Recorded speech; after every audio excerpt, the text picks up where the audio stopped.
దేవుని బిడ్డలారా, ఎల్లప్పుడూ కూడా ఏ పరిస్థితులు ఎదుర్కొంటున్నప్పటికీ కూడా దేవా నీ చిత్తం జరగాలయ్యా, నేను మాత్రము నీకు మహిమకరంగానే బ్రతుకుతాను, నీకు మహిమకరంగానే మాట్లాడతాను, ప్రవర్తిస్తాను, నా క్రియలు ఉంటాయి, నీవు నా జీవితంలో నీ చిత్తమే జరిగించిన ఆయన, నేను వ్యతిరేకంగా నేను బ్రతకను ప్రభువా అని ఎప్పుడైతే మనం జీవిస్తామో దేవుని బిడ్డలారా, అటువంటి వారి జీవితంలో అంట దేవుడు ఆయన చిత్తాన్ని జరిగిస్తాడు. మనమంట దేవుని బిడ్డలారా ఎన్నో ఆలోచనలు చేస్తూ ఉంటాం. అయితే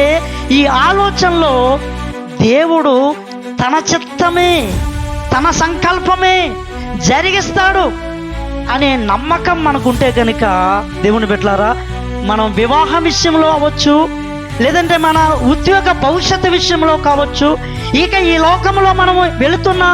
ప్రస్తుత పరిస్థితులు కానీ రాబోతున్న పరిస్థితులు కానీ ఏవైనా కావచ్చు, అన్ని విషయాల్లో కూడా మనము ఎల్లప్పుడూ ఏం చేస్తామంటే దేవుడి చిత్తమే జరగాలని ఆయనకి మనము, ఆయన మాటలకు మనము లోబడి జాగ్రత్త కలిగి ఉంటాము తప్ప ఈలోపే